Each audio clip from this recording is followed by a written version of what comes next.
acclamer le nom du Seigneur.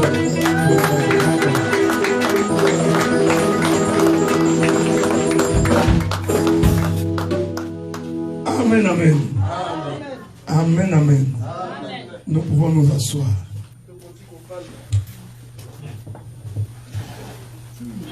Nous vous saluons dans le précieux nom du Seigneur. Que l'Éternel bénisse tout un chacun et qu'il bénisse aussi la maison de tout un chacun. Nous allons donc continuer notre marche de sanctification. Et nous croyons que le Seigneur nous fera du bien. Parce que c'est la raison pour laquelle nous existons. Si nous sommes ce que nous sommes aujourd'hui, c'est parce que Dieu l'a voulu. Amen, amen. En tout cas, nous vous saluons dans le précieux nom du Seigneur. Nous saluons également la présence de la sœur Ophélia. Ce n'est pas la première fois qu'elle est venue. Mais là, nous sommes en train de la récupérer définitivement. Amen, amen. Je voudrais, avant de continuer, également dire un grand merci. Un grand merci à tous les bien-aimés frères et sœurs. Parce que le dimanche le 28, nous vous ferons les rapports. Le 28, nous vous ferons les rapports de toutes vos contributions pour les déménagements.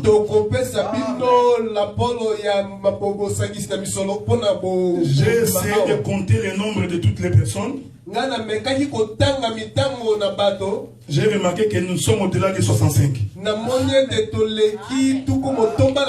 Donc c'est comme, je dirais, l'endroit commence à devenir de plus en plus petit. Mais je sens qu'il y a encore un vent qui va souffler. J'ai toujours dans ma pensée la prière du serviteur de Dieu Obed. Le jour qu'il a pris la chair ici. C'était l'année passée. Il a fait une déclaration, il a dit ceci, que jusqu'à la fin de 2021, nous devons dépasser 120 personnes. Et vous savez, frère, quand tu ne doutes pas, ça va s'accomplir. Et je suis en train de voir ces choses en train de prendre forme. J'aime bien le prophète Élie. Il dit à son serviteur, monte sur la montagne. L'homme monte 6 fois. Jusque là il ne voyait rien. Mais le prophète lui disait toujours monte. Parce que le prophète avait la foi. Maintenant, quand il est descendu, il dit au prophète, j'ai vu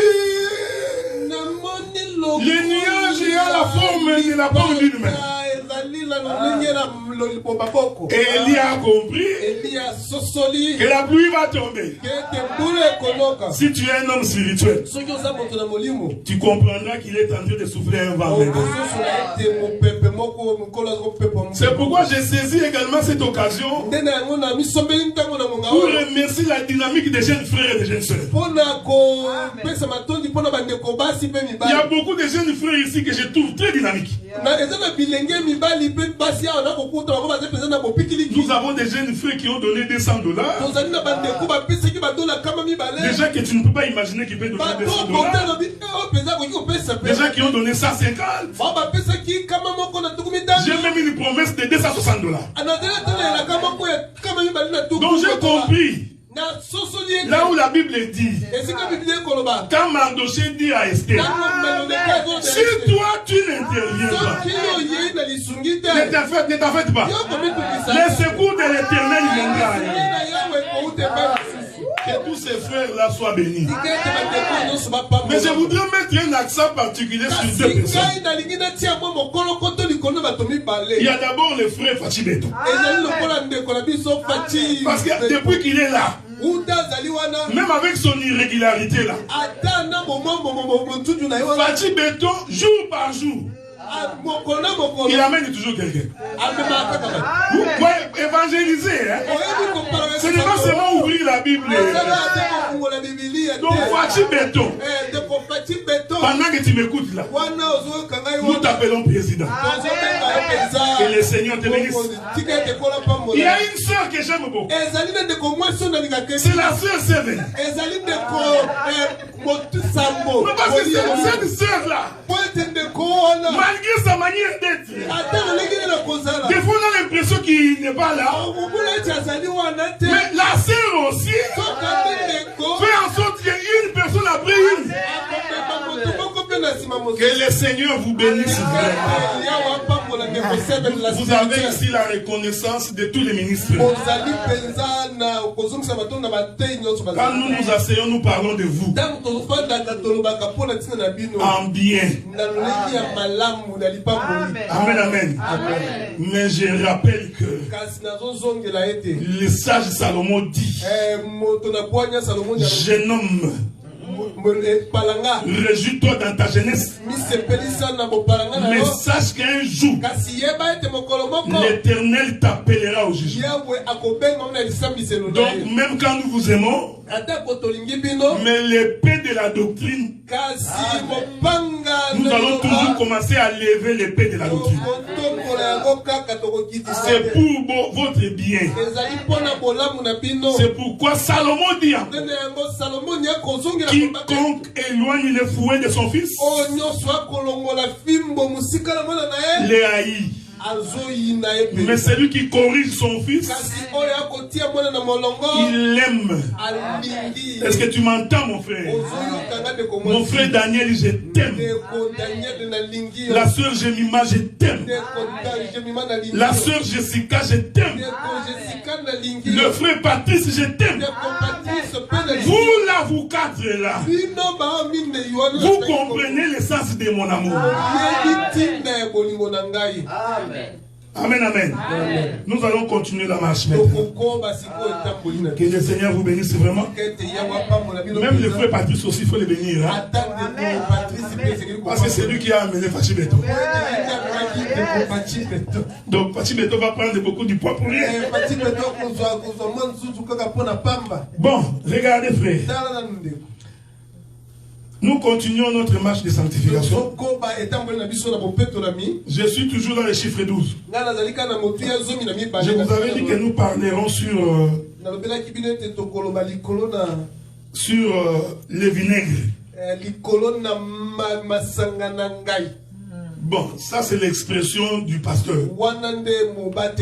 Mais quand nous allons faire la marche, vous allez voir que la Bible ne définit pas les vinaigres comme les vinaigres du monde. Donc quand tu veux préparer les canards, tu mets le vinaigre. La Bible ne parle pas de ce vinaigre-là. Nous allons définir le vinaigre selon la Bible. C'est pourquoi nous avons toujours dit aux gens, tu peux consulter les dictionnaires. Tu peux aller voir le Google. Tu peux consulter les Hébreux pour avoir l'essence du monde. Mais je te rappelle que le Seigneur a sa propre définition de monde. Donc s'il faut trouver la définition de Dieu, fais toujours un effort de rentrer dans les Écritures. Mon bien-aimé Obed, beaucoup d'écritures aujourd'hui. Commençons par Matthieu chapitre 27, verset 34. Matthieu 27, 34. Matthieu 27, le verset 34. Je vais lire au nom de Jésus. Ils lui donnèrent à boire du vin mêlé de fiel, mais quand il eut goûté, il ne voulut pas boire. Restez debout, mon frère. Matthieu dit ceci. On donna à Jésus du vin mêlé. Il refusa de boire. Vous savez, pour comprendre les Écritures, il faut aller consulter les autres Écritures. Donc, pour définir le vinaigre, il faut lire les autres Écritures. Marc chapitre 15 verset 23.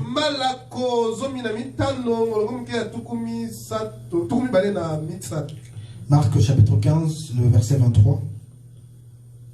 Ils lui donnèrent à boire du vin mêlé de myrrhe, mais il ne le prit pas. Ah, Matthieu, Marc nous parle du vin mêlé. Je vais prendre un autre témoignage. Troisième lecture. Luc chapitre 23, le verset 36. Luc 23, le verset 36. Les soldats aussi se moquaient de lui, s'approchant et lui présentant du vinaigre. Ah, j'aime la Bible. Matthieu et Marc parlent du vin mêlé. Mais le vin mêlé, Luc appelle ça vinaigre. Est-ce que vous me suivez, frère? Je donne ces écritures pour que tu ne définisses pas le vinaigre comme ce que tu achètes au supermarché. La Bible définit le vinaigre comme étant du vin. Regardez, restez debout mon frère. Matthieu, Marc et Luc nous disent que Jésus a refusé de boire ce vinaigre. Mais Jean ne dit pas ça.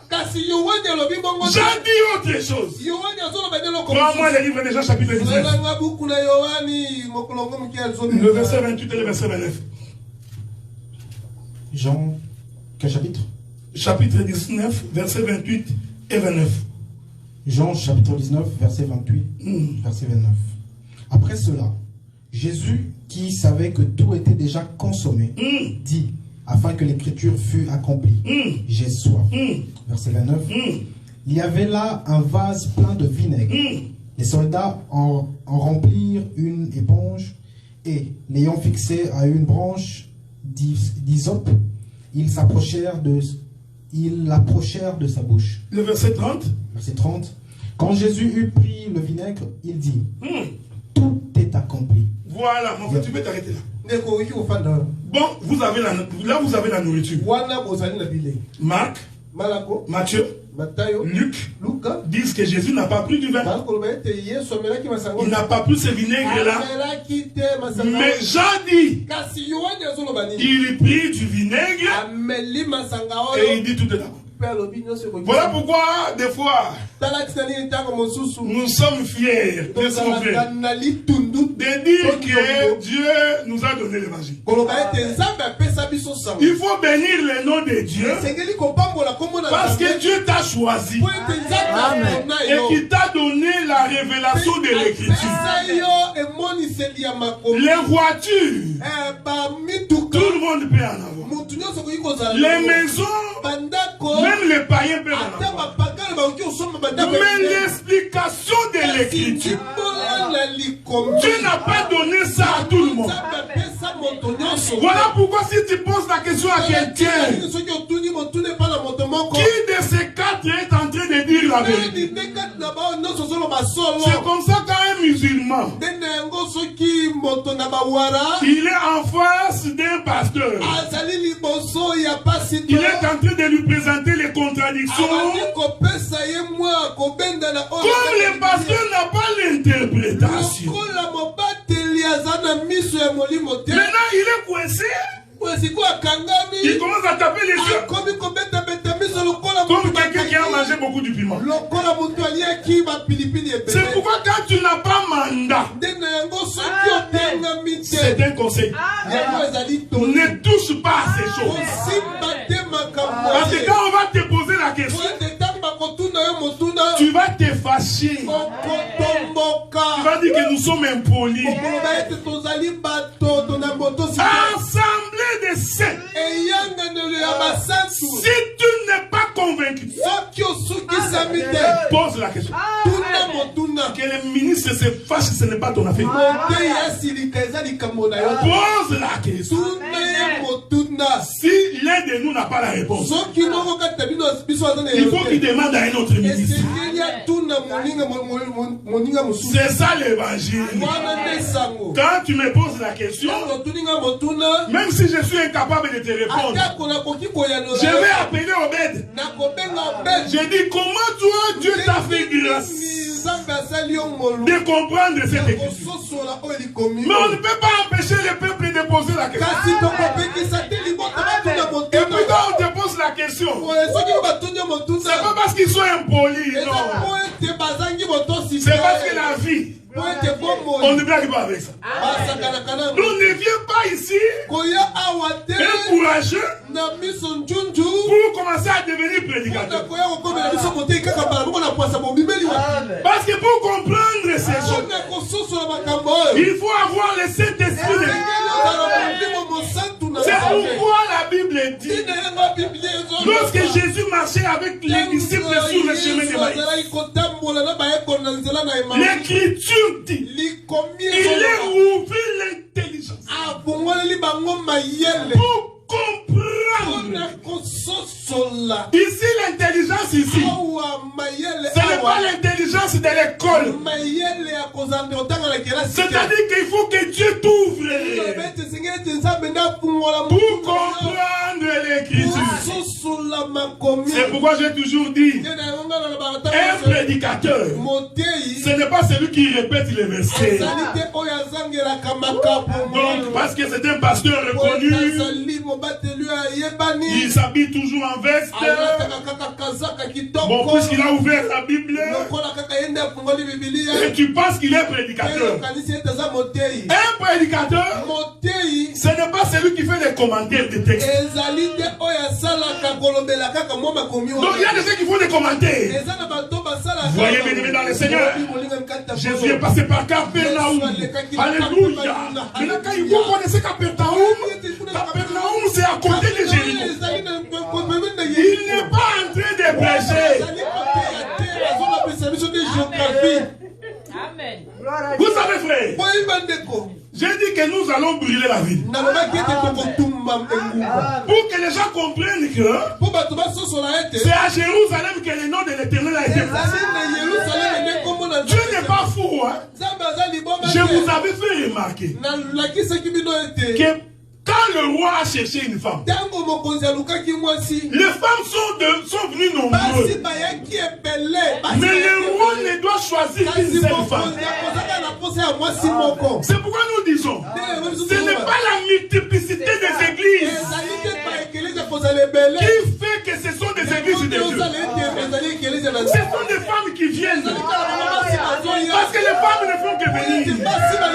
Oh non, bien aimé dans le Seigneur. Dieu m'a montré dans ta maison la femme court. Mais quand le roi va choisir, il choisira Esther. Mais dans la maison d'Esther, il y a la manière de se comporter. C'est pourquoi j'avais dit, l'église n'est pas flamingo où nous voyons des jeunes filles en jupette. Et ils font le protocole. Nous comprenons qu'un serviteur de Dieu n'est pas dans cette église. Nous trouvons dans l'église les jeunes sœurs, les cabellos jusqu'aux fesses. Quand nous entrons comme ça, nous comprenons que Dieu n'est pas dans ces choses.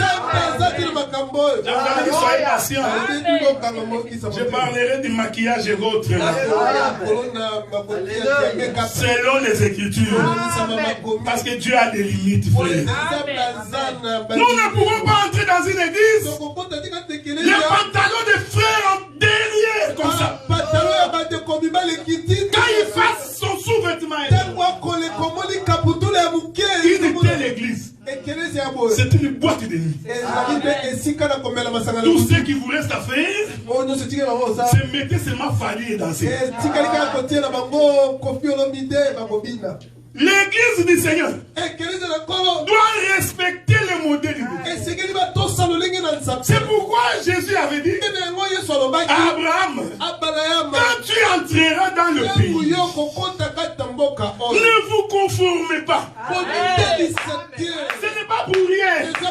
Il dit ne vous conformez par rapport à ce que vous voyez les autres faire. Cela veut dire qu'un fils d'Abraham, il a sa manière de se comporter, sa manière de vivre. Mais cela ne peut pas nous empêcher d'être avec Ismaël. Ce n'est pas interdit. Ismaël, il était aussi né dans la maison d'Abraham. Mais sa maman était une esclave. Il ne faut jamais oublier ça. Oh, est-ce que c'est Dieu qui a créé tout le monde? Je dis oui. Dieu a créé tout le monde. Mais c'est faux, mais que tout le monde n'est pas enfant de Dieu. Tu n'as pas vu, hein? C'est dans les Écritures. Dieu a créé tout le monde. Mais tout le monde n'est pas fils de Dieu. Regardez, frère. Dieu dit à Abraham, je te donnerai un fils. L'âge d'Abraham avance. Abraham n'a toujours pas de fils. La femme vient avec son enseignement. Il faut faire attention que la femme te souffle à l'oreille pendant que tu es ministre de la foi. Fais très attention. La femme dit, je trouve que là j'ai avancé. Tu vas prendre la gare, tu feras un enfant. Je vous dis que tout ça c'est la prophétie. Est-ce que vous comprenez? Tout ça c'est Dieu qui le voulait. Pourquoi? Parce que Abraham doit aussi donner naissance au fils de la perdition. Mais leur maman c'est une esclave. Dagar, Ismaël est né. Jusqu'à là, Sarah. Toujours pas de fils. Écoutez, frère. La Bible dit que quelques années plus tard, Sarah va donner naissance au fils. Mais dans la maison d'Abraham, Ismaël va grandir. Isaac aussi était dans la même maison. La Bible dit qu'un jour, la même Sarah, regarde Ismaël, il trouve qu'ils sont en train de rire. Ça énerve Sarah. Sarah va voir Abraham. Il dit aujourd'hui, tu chasseras Ismaël et sa maman. J'aime ces choses, frère. Tout ce temps, ils étaient ensemble. Dans la maison d'Abraham. Mais les rires a énervé Sarah. Il dit, chasse-les. Abraham, comme c'était aussi son fils, il a voulu tergiverser à gauche et à droite. La Bible dit que Dieu a apparu à Abraham. Il dit à Abraham, tu écouteras la voix de Sarah. J'aime l'évangile, frère. Mais quand Sarah avait dit va vers Agar, Dieu n'est pas intervenu. Mais les jours où Sarah dit chasse, Abraham veut refuser. L'Éternel intervient en personne. Ouais, ici Sarah est en train de changer de costume. Mais quand vous lisez l'Écriture, écoutez ce que la Bible dit. De quelle manière Abraham a chassé Israël? La Bible dit que le jour où Isaac a arrêté de prendre le sein de sa maman. J'aime ces choses. Donc tout ce temps, le fils de la promesse était en train de téter. Est-ce que vous comprenez? Oh, le frère Pierre nous dit que le lait, c'est la parole pure. Donc ici, nous comprenons que Sarah, c'est le ministère qui est en train de nourrir l'église. Mais l'Écriture dit, le jour où on arrêta de nourrir Isaac, C'est-à-dire que le temps de grandir d'Isaac est arrivé. Donc il n'a plus besoin du lait. Il est devenu un homme mature. C'est ce jour-là qu'Abraham organise une fête. Pendant la fête, organisée à l'honneur d'Isaac. Parce qu'il a laissé, il a abandonné des tétés. C'est ce jour-là qu'Abraham dit, Ismaël et ta maman, vous quitterez ma maison. Oh, nous comprenons que quand Isaac arrête d'être allaité, c'est le temps de l'enlèvement. Et pendant l'enlèvement, nous verrons la séparation entre les fils de Dieu et ceux qui ne sont pas fils de Dieu. J'aime cette chose. Regardez comment nous allons vigiler. La Bible dit qu'un jour, Jésus parle apparemment. Il dit un homme avait semé les blés dans son champ. Jésus est en train de parler d'Abraham. Abraham, c'est lui qui a semé son champ. Dans son champ, il sema les blés. Mais il se réveille un jour comme ça. Il trouve que dans son champ, l'ivraie aussi sauve. Si tu as les yeux des yeux, tu verras Agar et Sarah dans ces champs ici. J'aime ces choses. Parce que les champs, c'est la femme des hommes. Amen. Amen. Donc il se réveille le matin, il trouve que lui avait semé les blés, mais il trouve aussi qu'il y a des blés. Bien aimé, vous qui avez fait l'agriculture, l'ivraie et les blés, quand vous les regardez comme ça, ils sont pareils. Ce qui fait la différence entre l'ivraie et les blés, c'est parce que les blés produisent les grains. Mais l'ivraie ne produit pas les grains. Exhortons.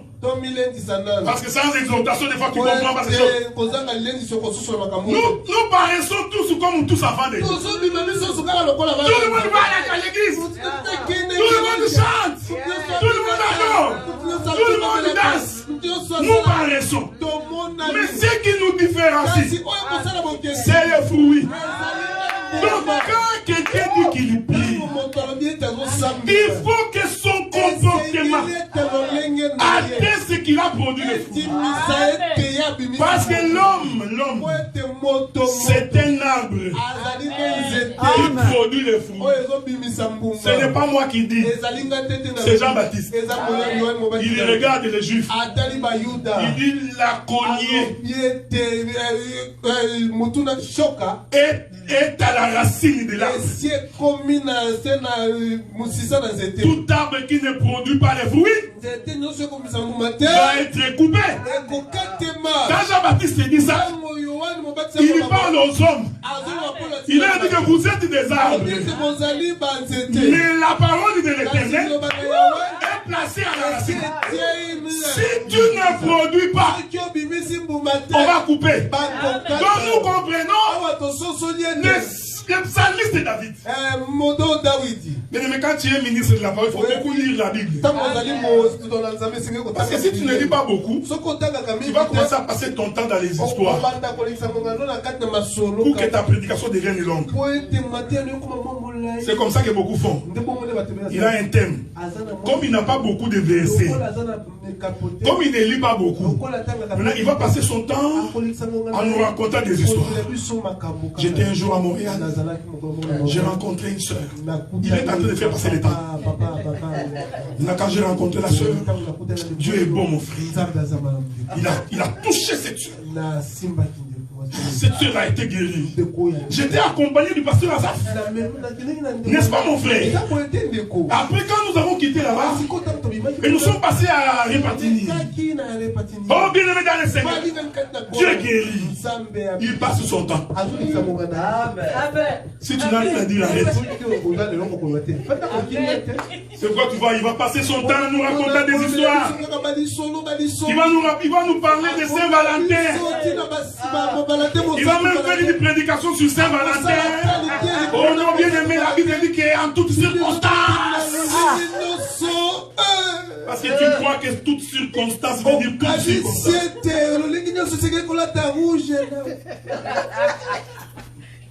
Ce pasteur est adoré. Est-ce que vous comprenez, frère?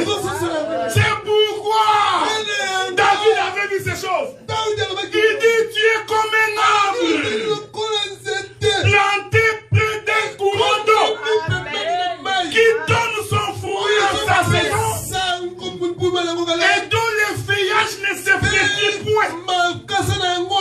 Celui qui est assis dans la parole, qui est assis dans Dieu, il aura toujours des fruits. Et quand on regarde l'arbre, on verra la beauté. Il y a des choses qui me viennent à l'esprit. Un jour, Jésus marche. Il voit un figuier. Beaucoup de feuilles. Il y a faim. Jésus est bizarre. Il a eu faim parce qu'il a vu un arbre. Et la Bible dit que l'arbre d'apparence avec beaucoup de feuilles. Laissez-moi exhorter. Nous avons déjà comme ça donné l'impression qu'il connaît Dieu. Oh, bien aimé dans le Seigneur. God bless, God bless. Il y a des aventuriers de pasteurs ici. Ils changent même l'intonation de sa voix. God bless, God bless. God bless. Il pense que s'il dit en anglais, il va nous intimider. God bless, God bless. Il n'a rien à dire, God bless. Il y en a d'autres. Fire, fire, fire. Quoi? Fire, quoi? Fire, quoi? Écoutez, frère. Jésus regarde. Il trouve que je peux trouver des fruits ici. Écoutez ce que la Bible dit. Il s'approcha. Il chercha. Il ne trouva aucun fruit. Je t'informe que c'était un homme. Cet arbre-là, c'était un homme. C'est comme ça qu'on prêche l'évangile. Si dans ta vision, tu es toujours dans le figuier, donc je te laisse partir en forêt. Tu vas te perdre là-bas. Jésus regarde, il n'y a pas de fruits. Il maudit l'arbre. Quand tu n'as pas de fruits, tu es maudit. Laissez-moi ouvrir une parenthèse. Bien aimé dans le Seigneur, Dieu a dit à Israël, si vous observez ma voix, si vous marchez selon mes voies, voici les bénédictions qui vous suivront. Donc la bénédiction, c'est en fonction de l'obéissance. Je répète ça, frère. La bénédiction, ce n'est pas que je puisse te dire, ma soeur Ophélia, tu es béni, tu auras des voitures. Si tu ne respectes pas Dieu, c'est une fausse déclaration. Voilà pourquoi la bonne manière de bénir le peuple, c'est de lui apprendre à respecter la parole. Pendant que je prêche ici, je suis en train de vous bénir. Je n'ai pas besoin de crier, soyez bénis. Parce que les gens, vous savez les gens, ils aiment écouter ça. Quand tu dis, qui est béni mon frère? Mais abandonner le péché, c'est aussi une bénédiction. Mais pourquoi tu ne dis pas amen? Quand il s'agit des désirs de la chair, vous n'avez remarqué, frère, ce que les gens appellent bénédiction, généralement c'est toujours pour satisfaire la chair. Les voitures, les maisons, les enfants, les habits, tout ça pour la chair. Alors que ce n'est pas ça la vraie bénédiction. Mais l'Éternel poursuit. Il dit, si vous vous écartez de mes voies, Voici la malédiction qui vous suivra. La malédiction, c'est tout un lot. Non. Un paquet. Donc, dès que tu te détournes de la voix de Dieu, Dieu maudit. Donc, on n'a pas besoin de te dire que sois maudit. Dès que tu n'obéis pas à la parole, la malédiction est chez toi. Voilà pourquoi je vais dire une chose. On ne peut pas briser une malédiction. Oh non, prions. Nous allons briser la malédiction. Briser. C'est bien. Mais si la personne n'obéit pas, est-ce que vous comprenez la nuance? On peut prier que la malédiction tombe. Je vais vous dire une chose maintenant. Il y a une différence entre être sous la malédiction et être attaqué par le diable. C'est deux choses totalement différentes. Un fils de Dieu, fils d'Abraham, ne peut pas être sous la malédiction. Ça, c'est une confession diabolique. Déjà, le fait qu'on t'appelle fils de Dieu, cela sous-entend que tu es passé du camp de l'ennemi vers le camp de Dieu. Et pour cela, aucune malédiction sur toi. Mais les combats, tu peux en avoir. Donc il ne faut pas confondre la malédiction et les combats. Donc un fils de Dieu, parce qu'être sous la malédiction, c'est être esclave. C'est pourquoi un jour Jésus, il dit aux Juifs, vous êtes esclaves. Les Juifs se sont mis debout. Il dit, je suis dans Jean chapitre 8. Il dit, nous, fils d'Abraham, nous n'avons été esclaves de personne. Est-ce que vous me suivez? Ils ont dit, nous n'avons jamais été esclaves. Mais cependant, ils étaient esclaves à Babylone. Ils étaient aussi esclaves en Égypte. Mais pourquoi ils disent que nous n'avions jamais été esclaves? Parce qu'un juif sait, quand on est fils d'Abraham, on ne demeure pas sous l'esclavagisme. Tu finis toujours. Je voudrais dire à un frère, ne te plains pas des problèmes. Ne te plains pas des difficultés. Un fils d'Abraham, l'Éternel viendra toujours à son secours. Il ne peut pas t'abandonner. Heureux sommes-nous. Parce que nous sommes fils dans la maison. Et que Dieu a donné sa vie pour nous. Voilà pourquoi nous n'avons peur de personne. Amen. Le figuier. Tu n'as pas de fruits. T'es maudit. Oh, cette chose. Dieu avait répété ça dans les jardins. La Bible dit que lorsqu'Adam et Ève ont péché, ils ont pris les feuilles du figuier pour se couvrir de leur nudité. Oh, les feuilles du figuier ne peuvent pas produire les fruits. C'est pourquoi Jésus avait maudit ça. Quand Jésus vient, quand Dieu vient, il dit, vous êtes où? Écoutez la réponse. Nous avons péché. C'est pourquoi nous avons fui. Parce que nous avons constaté que nous sommes nus. Bolumbu, moi j'aime bien Bolumbu. Toi qui montes. Cependant, ils étaient habillés à faire des figues. Mais il faut vous poser la question. Pourquoi Dieu a-t-il fait encore la peau de l'animal pour les vêtir? Pourtant, ils avaient déjà les feuilles du figuier. Donc, malgré ces feuilles de figuier, pour Dieu, ils étaient nus. Donc, ils ne pouvaient produire aucune bonne bonne œuvre. Vous savez, je vous dispense de beaucoup de choses. Non, je vous mets, je ne peux pas vous donner beaucoup de choses. Parce que ça dit beaucoup de choses de figuier. Jésus dit à Nathanaël, Nathanaël, quand tu étais assis sous les figuiers, moi je t'avais vu. Mais Nathanaël a dit ceci. Quand il appelle ses frères, allons voir celui dont les prophètes ont parlé. Est-ce que vous me suivez, frère? Mais Jésus dit, avant que tu ne viennes avec tes frères, toi Nathanaël, tu étais assis sous les figuiers.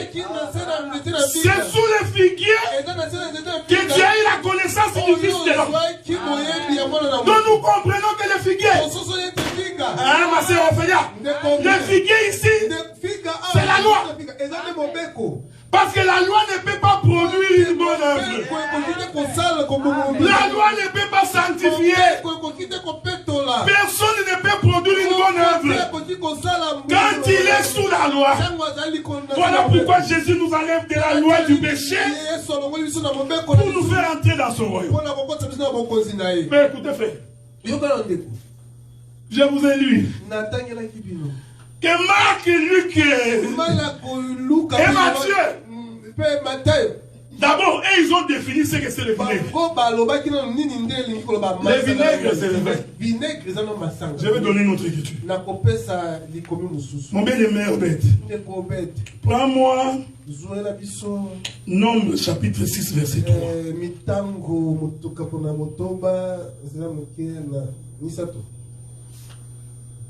Nombre chapitre 6, verset 3. Verset 3. Je vais lire au nom de Jésus. C'est ça.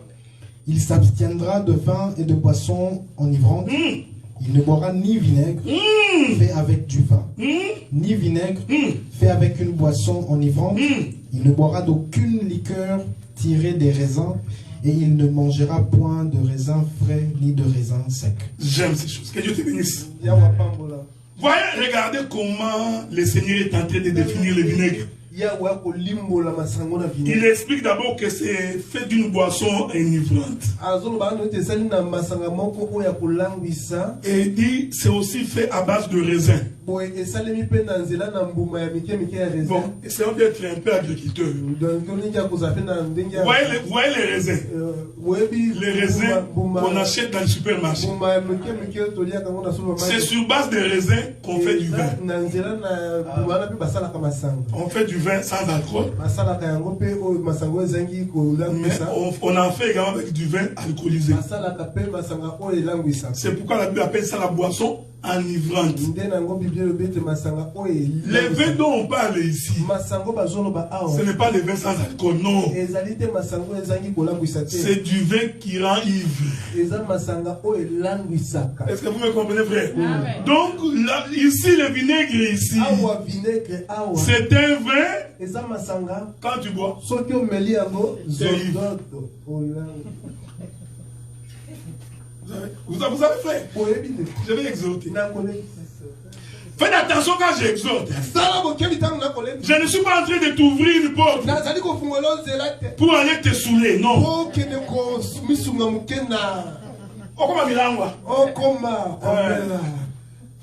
J'exhorte. Vous savez quand quelqu'un a pris du vin et qu'il est ivre, il n'a plus peur de quelqu'un. Même si tu es jeune, il va prendre la il va te taper. Qu'est-ce qui lui donne cette force-là? Cette assurance-là, c'est le vin. Même s'il y a de l'eau ici comme un fleuve, l'homme est ivre, il va penser qu'il va boire. Donc en fait, l'ivrogne, c'est quelqu'un qui a la foi. Parce qu'il a peur des personnes. Donc en réalité, ce n'est pas lui. C'est le vin à l'intérieur de cette personne qui lui fait fait faire des choses comme un fou. Je répète ça, frère. C'est pourquoi Dieu avait interdit aux sacrificateurs. Vous sacrificateurs. Quand vous irez pour servir, vous ne buvez pas du vin. La Bible s'explique. Pourquoi avait-il refusé que les sacrificateurs boivent du vin? Parce que si les sacrificateurs buvaient du vin pendant le service, ils auraient la foi. Donc nous comprenons qu'au temps de la loi, Dieu avait refusé la foi aux sacrificateurs. Il les a privés, il dit vous. Quand vous entrez, s'il vous plaît, ne prenez pas du vin. Mais l'écriture que nous avons lue, on dit qu'ils ne prendront pas du vinaigre, du vin enivrant. Est-ce que vous me comprenez, frère? Suivez maintenant bien. Je vais ajouter une écriture. En passant, Jésus parle aussi. Parce que tout ça a une explication dans la Bible. Qu'est-ce que le Seigneur cachait? Je voudrais vous rappeler que je suis très proche de mon message sur la polygamie et la monogamie. J'avais expliqué que la monogamie c'est Lévi. J'avais dit. La polygamie c'est Judas. Je vais essayer de descendre un peu pour que Ophélia puisse me saisir. Dans toute la Bible, il n'y a aucun lévite qui était polygame. Tous les lévites avaient une seule femme. C'est l'image de Christ. Est-ce que vous comprenez? Qu'il n'a qu'une seule épouse. Que nous sommes. Mais faites attention. Comment sommes-nous constitués? Comme une épouse. Paul dit plusieurs membres, mais formant un corps. Les plusieurs membres là, c'est Judas. Parce que c'est Judas qui avait plusieurs femmes. Est-ce que vous me suivez? Donc en fait, je suis en train de réconcilier Lévi et Judas pour expliquer la même chose. C'est pourquoi les dimanches passés, j'ai évoqué Melchisedec. J'ai dit que Melchisedec était sacrificateur. Lévi, il était aussi roi de Salem. C'est-à-dire Judas. Donc dans Melchisedec, nous avons les deux sacerdoces. Le sacerdoce de Lévi et le sacerdoce de Judas. Or, le sacerdoce de Judas, c'est la royauté. Je vais dire une chose ici. Vous savez, frère, un ministre, quand il a mal présenté les choses, il doit réparer. Je suis en train de revenir pour préciser. Parce qu'il y a des choses que nous avions prêchées il y a quelques années. Je crois que nous l'avions mal placé. Dans Melchisedec, c'est Abraham qui donna sa dîme à Melchisedec.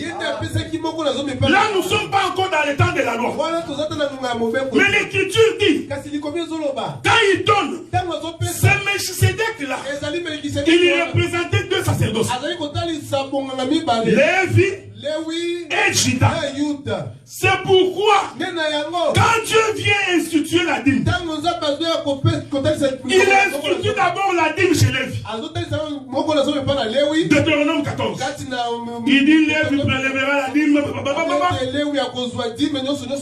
dans le livre de 1 Samuel, quand Israël demande un roi, Dieu dit à Samuel, tu diras au peuple que le roi aussi prélèvera l'impôt auprès de vous. Est-ce que vous me suivez? Donc, nous sommes en train d'expliquer la différence qu'il y a dans la dîme de Lévi la dîme de Juda. Donc le roi aussi avait le droit de prélever. Regardez frère, suivez-moi attentivement. C'est pourquoi tu vas remarquer quand Juda vient, alors que la loi disait ne peut sacrifier, ne peut chanter, ne peut servir au temple qu'un lévite. Vous voyez ça? Mais David vient dans le livre des 2 Chroniques. David est la première personne qui a fait entrer les femmes dans les chantres. L'écriture dit que quand l'âge révélé d'Obed-Edom, David, qui n'est pas de la tribu de Lévi, alors que c'est à Lévi que tu avais donné de conduire l'âge. Mais ces jours-là, c'est le roi qui a organisé le service. Il va aligner les chantres. Il va aligner les chanteuses. Est-ce que vous me suivez, frère? Je suis en train de présenter 2 sacerdoces ici. C'est très important. C'est pourquoi aujourd'hui, nous avons des sœurs qui chantent. Mais si c'était au temps de la loi, ils ne chanteraient même pas. Parce que nous avons la référence de l'écriture que David les a fait entrer. Le frère Paul, il vient me soutenir. Je n'ai pas besoin de soutien de quelqu'un. J'ai besoin de soutien de Paul. Paul dit ceci: l'Éternel a fait de nous un royaume des sacrificateurs. Non. Quelque chose n'est pas clair ici. Parce que le royaume c'est Juda. Sacrificateur c'est Lévi. Mais Paul dit, il fait de nous un royaume. Mais ce royaume ici, c'est un royaume des sacrificateurs. Donc il a mélangé Juda et Lévi. Est-ce que vous comprenez? C'est ce qu'Hébreu dit. Nous sommes un royaume, mais des sacrificateurs. C'est-à-dire qu'en nous avons la sacrificature, nous avons la royauté. Voilà pourquoi j'ai dit aujourd'hui, le peuple doit donner la part de Dieu à l'église. Mais sauf que on ne donne pas selon la loi. Vous comprenez? Je vais revenir plus tard. Dans ces sacerdoces ici, nous ne donnons pas selon la loi. Cela ne veut pas dire que nous avions enlevé la dîme, non. Mais nous donnons selon la sacrificature. C'est pourquoi quand tu lis le Nouveau Testament, tous les apôtres ont évité le terme dîme. Parce qu'ils savaient qu'il y a des gens qui sont mal intentionnés. Ils savaient aussi que beaucoup aussi ne comprennent pas les Écritures. Mais tout en parlant de la dîme, mais ils n'ont pas évoqué les termes. Mais cela ne veut pas dire qu'on ne doit pas apporter dans la maison de Dieu. Est-ce que vous comprenez ça, frère? C'est très important de retenir ces choses. Regardez maintenant, frère. Donc le vin, c'est buvait régulièrement dans la maison du roi. Dans la maison de Lévi, quand il est au service, il ne prend pas du vin. Mais le roi, lui, à chaque festin, c'est du vin. C'est pourquoi les jours où le roi appela Vasti, la Bible dit qu'après avoir bu, le cœur du roi rempli du vin, il demande à voir sa femme. Mais de quel vin nous parlons? Écoutez maintenant. Jésus dit aux disciples, ne sortez pas encore de Jérusalem. Attendez. Quand vous aurez les Saint-Esprit, Alors vous sortirez pour annoncer l'évangile. N'oubliez pas, frère. Je suis en train de placer 2 temps ici. Il y a un temps où les disciples avaient la parole. Ils avaient entendu Jésus. Mais Dieu dit, vous, malgré le fait que vous avez la parole, mais vous n'avez pas encore le Saint-Esprit. Amen. Or Israël avait la parole, mais il n'avait pas encore le Saint-Esprit. C'est pourquoi Dieu interdisait aux sacrificateurs de prendre du vin. En d'autres termes, le sacerdoce de Lévi, c'était un sacerdoce sans le vin. C'est-à-dire un sacerdoce sans le Saint-Esprit. L'Écriture dit les jours où ils reçoivent le Saint-Esprit, ils sautent. Pendant qu'ils parlaient à langue, les gens les regardent. Ils disent, ces gens sont ivres. Est-ce que vous voyez ça fait? En réalité, ils étaient ivres. Donc maintenant, nous comprenons la définition du vin. Donc ils ont regardé, ils ont dit, ils sont ivres. J'aime la réponse de Pierre. Pierre dit, à la 3e heure du jour. Je vous réserve beaucoup de choses ici. Parce qu'ils étaient ivres à la 3e heure du jour. Ce que vous voyez ici, c'est Joël chapitre 2. Donc le Saint-Esprit est descendu. Maintenant je rentre pour expliquer pourquoi Marc, Luc et Matthieu nous disent que on donna à Jésus du vin, du vinaigre, il refusa. Il n'a pas bu. Nous comprenons que Matthieu, Marc, Luc représente le premier sacerdoce. Donc quand il présente Jésus, il le présente selon les sacerdoces de Moïse. C'est-à-dire la loi, le psaume et les prophètes. Parce qu'au temps de la loi, des psaumes et des prophètes, le Saint-Esprit n'était pas encore déversé. Est-ce que vous comprenez? Donc cette contradiction apparente, c'est la définition de 2 sacerdoces. Les gens, lui dit que Jésus avait vu. Donc ici, Jean, il voit Jésus dans les sacerdoces d'aujourd'hui. J'aime ces choses, frère. J'aime ces choses. Parce que Jean, c'est un prophète.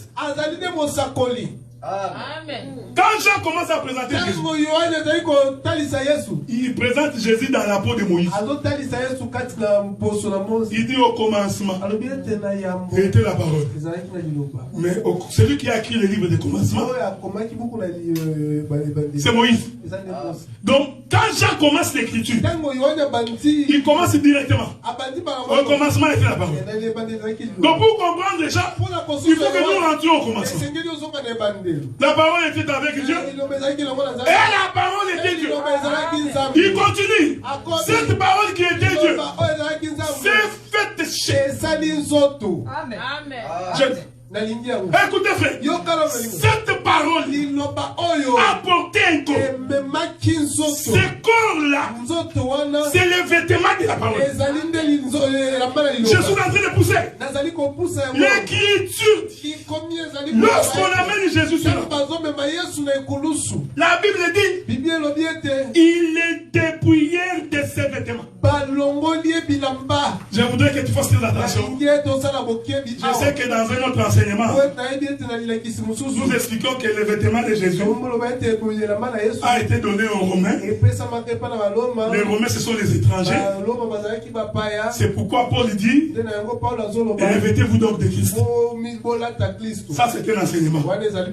Mais je vais déplacer le soleil. Parce que Dieu avait dit à son prophète, dit au roi, je lui accorde encore 15 ans.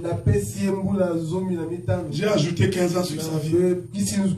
Mais l'Écriture dit que pour ajouter les 15 ans, Dieu déplaça les soleils de quelques degrés. Donc ici, là, je suis en train de déplacer les... J'aime ces choses vraies. Ce sont les langages de Dieu. Regardez, frère. Jésus avait ses vêtements. Tout le temps qu'il marchait sur la terre, il était habillé. La Bible dit que c'était une tunique sans couture. Mais pendant que Jésus marchait, il disait toujours aux disciples, qui m'a vu a vu le Père. Donc en d'autres termes, les vêtements de Jésus cachaient Dieu. Je répète ça parce que si je dois le répéter, pour que tu comprennes pourquoi Marc dit que Jean, Jésus n'a pas bu et que chez Jean il a bu. C'est important. Tout le temps que Jésus marchait, c'est ce que Jean dit. La parole s'est faite chair. Donc la parole a porté un vêtement. Donc celui qui marchait là, c'est le vêtement de la parole. Mais la parole était à l'intérieur. C'est pourquoi il avait dit à Philippe, comment tu ne comprends pas? Qui m'a vu a vu le Père. Je suis dans le Père est dans. C'était un langage difficile pour les humains. En réalité, le temps que Jésus marchait, c'était Dieu dans un corps. Mais Dieu qui s'est caché. Est-ce que vous comprenez? Parce que Dieu dans un corps, c'est un Dieu qui se cache. C'est pourquoi les pharisiens ne pouvaient pas les comprendre. Ils disaient qui se cache là? Parce que c'était un Dieu qui s'est caché. Donc les vêtements de Jésus cachés Jésus. Suivez bien. On amène Jésus sur la croix. Avant de le faire monter, on va le déshabiller. Est-ce que vous me suivez? On déshabiller ici, c'est un changement de sacerdoce. Parce que ce qui était caché va être révélé. Suivez bien. Maintenant, quand on déshabille Jésus, on le fait entrer dans la chambre. Je voudrais que vous compreniez ces choses. C'est Paul qui dit ça. Paul dit ceci. Quand les souverains sacrificateurs prenaient les sacrifices, quand ils marchaient, ils partaient pour entrer dans le lieu très saint, pour présenter le peuple à Dieu. Il compare ça à la marche de Jésus. Il dit par la mort de Jésus, Jésus nous a amenés vers le Père. Donc il est entré avec nous dans la chambre. Est-ce que vous me suivez? Donc nous comprenons que quand Jésus monte sur la croix, en réalité il est entré dans la chambre. Oh, quand un homme entre dans la chambre, il doit enlever le vêtement. Je vais exhorter.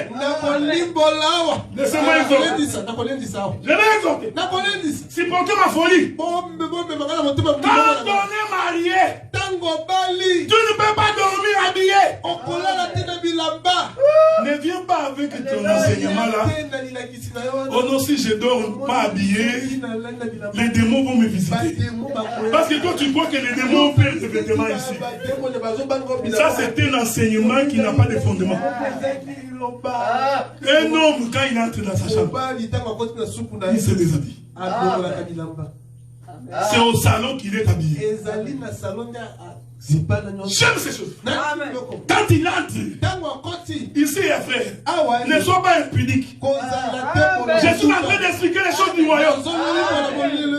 Parce que toi tu es tellement rempli de publicité. Tu es en train de voir autre chose. Quand l'homme entre dans sa chambre, c'est ce que Cantique de Cantique dit.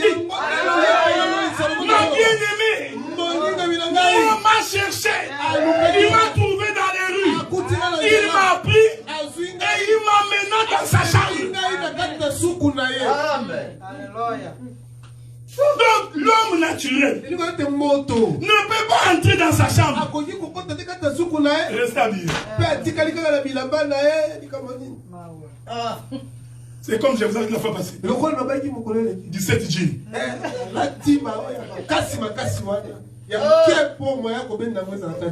Même si tu es en colère, tu ne changes pas la loi. Il y a des frères et des sœurs. Quand il est en colère, il devient Salomon. Ou bien s'il a des problèmes, tout le temps au salon. Il a un problème. Il faut vérifier. C'est pourquoi Jésus, avant d'entrer sur la croix, parce que la croix est une chambre, il devait enlever ses vêtements.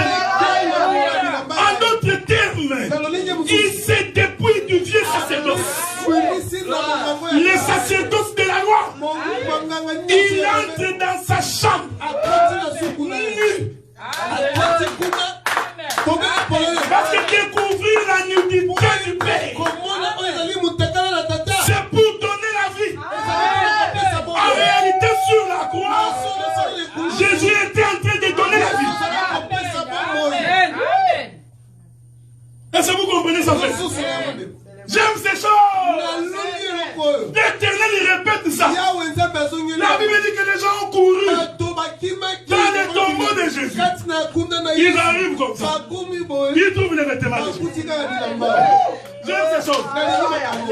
Ils entrent. Vous comprenez que le tombeau de Jésus, c'est aussi une chambre. Ils entrent. Alléluia. L'homme s'est déshabillé. Nous n'avons vu que ce vêtement. Où est son corps? Oh, nous n'avons trouvé que les vêtements. Ah, laissez-moi exhorter. Il y a des gens qui prêchent les vêtements. Ils n'ont pas Dieu. Ils n'ont pas Jésus. Ils n'ont que les Écritures. Matthieu 27. Et Marc chapitre 2. Ça, c'est un vêtement pour un homme qui a porté ses vêtements. Où est l'homme qui a porté ses vêtements? Jean chapitre 5. L'Écriture dit, vous sondez les Écritures. Vous pensez qu'il y a la vie dedans. Mais non, les Écritures parlent de moi. Donc je suis le corps des Écritures. Mais nous avons des prédicateurs qui n'ont que les vêtements. Vêtements. Jésus est ici. Vêtements. Les coups et le corps. Le corps de celui qui a apporté les vêtements. Nous n'avons trouvé que les vêtements. Les vêtements, c'est là. Amen. L'évangile, frère, c'est comprendre ces choses. C'est pour quand Jésus monte sur la croix et qu'il rendit l'âme. Ah, laissez-moi dire une chose. Je vais dire une chose. J'aime ça. La Bible dit, les ténèbres se sont abattues pendant 3 heures. Est-ce que vous comprenez ces choses? Ici, j'explique Matthieu, Marc, Luc, pourquoi ils disent que Jésus n'a pas vu. C'est les 3 heures de ténèbres. Parce que tous ceux qui sont sous la loi ne sont pas éclairés. Parce que la lumière n'est venue que par Jésus-Christ. Voilà pourquoi après 3 heures, la Bible dit après, le soleil va s'élever encore. Non, j'aime ces choses. J'aime ces choses. En fait, l'œuvre de Lévi est en train de finir.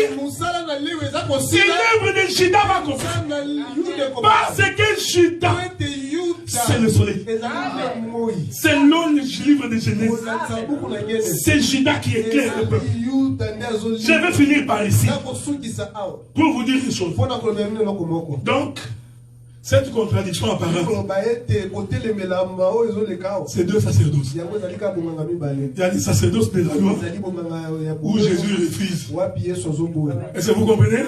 Jean, il présente les sacerdoces d'aujourd'hui où nous avons les saints. Je vais conclure maintenant. L'Éternel Dieu dit à Abraham, ta postérité ira. Troisième et quatrième génération, je viendrai les délivrer. Ne va pas prêcher. Donc tu vois bien, il faut confesser les péchés des grands-parents. Non, confesse les péchés de ton oncle. C'est sûr que ce qui t'arrive là, c'est le péché de. Tu verras quelqu'un qui va commencer à pleurer. J'ai pris pour les péchés de mon grand-père. Bon, vous savez, nous avons des difficultés. Parce que l'Écriture dit, c'est lui qui avoue son péché. Et qui confesse. Qui avoue, qui accepte. Et qui confesse. Et pardonne. Mais ton grand-père est mort. Donc il a ni avoué. Ni confessé. Mais vous prêchez quoi? Non. Coco. Que Dieu te pardonne, mon gars. Coco. Je disais à un frère. Avant de conquérir Canaan, Moïse a demandé d'aller explorer les pays. Avant de conquérir, on explore les pays. Donc tu passes sur ce territoire, tu passes là-bas, tu passes là-bas, tu passes là-bas, pour que tu aies une idée exacte du pays. L'Écriture dit que le pays de l'Éternel, c'est la parole. Donc quand tu vas expliquer la Bible, ne te limite pas à un seul verset. Va visiter les pays, explore les pays. Tu vas avoir une idée exacte de ces choses. Amen. Tu vas passer ton temps. Il y a même des gens qui ont créé. Tu vas pleurer pour tes péchés. Maintenant tu verras quelqu'un. Il veut couler là. Donc il pense que Dieu disait pleurer pour les péchés. Se faire couler les larmes. Maintenant quand il finit, il sort. Demain il recommence à pleurer. Nous te disons, tu ne comprends pas. Ça signifie quoi pleurer?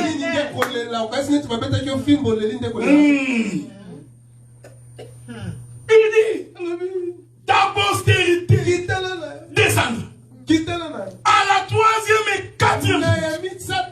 Les chiffres 12, nous sommes toujours là, frère. Moi, éternel Dieu, je descends. Mais regardez, frère, quand Dieu descend dans un buisson ardent, il prend Moïse. Il dit Moïse, je vais t'envoyer pour faire sortir ce peuple. Deutéronome dit ceci. C'est Moïse là. Il était roi en Israël. Donc quand Dieu choisit Moïse, il ne le choisit pas comme Lévi. Quand bien même qu'il était de la tribu de Lévi. Mais Dieu l'a choisi comme Juda. Comme le roi. Pourquoi? Parce que la prophétie disait Juda conduira le peuple. On ne peut conduire un peuple qu'un roi, pas un sacrificateur. Voilà pourquoi il dit toi, je vais t'envoyer. Comme Moïse comprenait ces choses, il savait que non, moi je ne peux pas les faire sortir si Lévi n'est pas là. L'Éternel dit, puisque tu as un langage embarrassé, voici ton frère Aaron. C'est pas pour rien. Vous savez,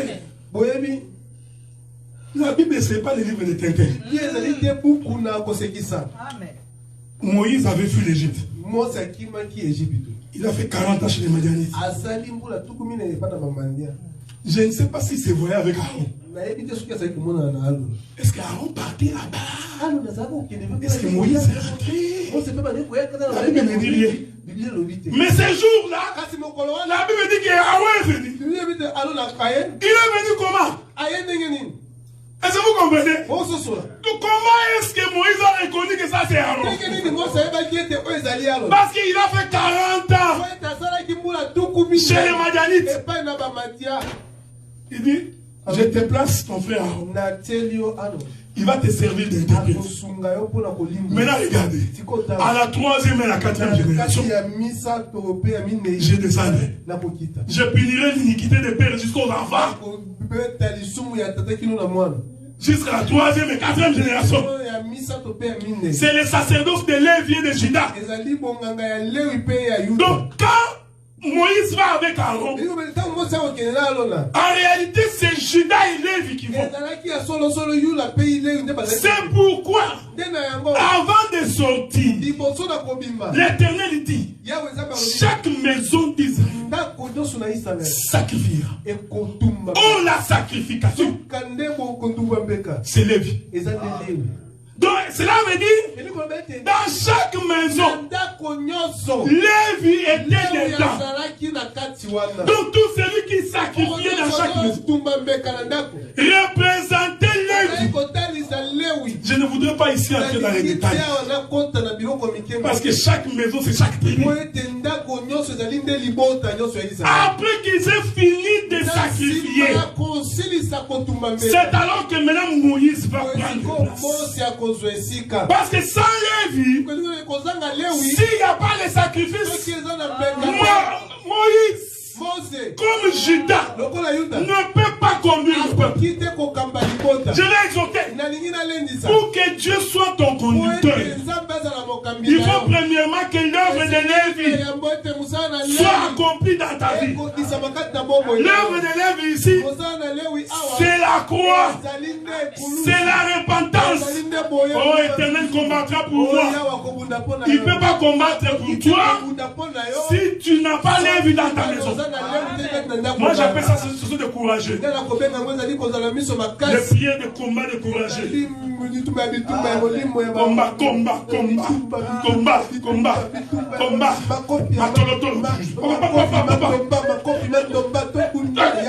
non, si premièrement l'autel n'est pas élevé dans ta maison, Dieu ne peut pas combattre pour toi. C'est ça la précision de l'évangile. C'est pourquoi quand une église ne respecte pas la parole, la prière qu'ils font, c'est une abomination. Même s'ils sont 10 000, même si les gens tombent, ça ne nous effraie pas. Parce que le modèle, Dieu ne change pas. Je vous avais dit, Dieu pouvait combattre Pharaon en Égypte. Mais pourquoi il ne l'a pas fait? Pourquoi? Il avait la capacité de terrasser. Mais Dieu, il a dit, faites-les d'abord sortir. L'évangile, frère, c'est d'abord que vous sortiez. Sortez de cette mauvaise vie. Sortez de la vie du péché, frère. Nous sommes ici, assis à la brèche. Venez pour dire que ce monde ici va être détruit. De la même manière que Sodome et Gomorrhe. Ce monde sera détruit. Déjà coronavirus seulement. Regardez comme vous avez tous tremblé. Mais je vous informe que le pire va venir. C'est pourquoi nous devons sortir de l'Égypte. C'est ça l'œuvre de la croix. Lévi est venu voir Moïse. Il dit, Moïse, le véritable Judas, le péché de ce peuple est pardonné. Maintenant il dit, maintenant que le péché est pardonné, comme la prophétie disait, je serai votre conducteur. L'Éternel sera votre berger. C'est lui qui dirigera vos pas. Moïse maintenant va passer devant. Maintenant il va conduire le peuple. L'Éternel ne peut combattre tes ennemis si seulement tu es dans son camp. Dieu n'est pas un féticheur. Ce n'est pas parce que tu as des problèmes, beaucoup de problèmes. Pendant que nous enseignons comme ça, toi tu n'aimes pas Dieu. Tu ne crains pas Dieu. Tu vis dans les péchés. Maintenant quand tu es en difficulté, tu viens nous demander de prier. Nous te disons, Dieu n'est pas un insensé. Il sait que tu te trompes à toi-même. Maintenant que nous prêchons, crois au Seigneur. Accepte Jésus. Comme ça, au jour des difficultés, Dieu va intervenir. Que le ciel vous soit favorable, frère.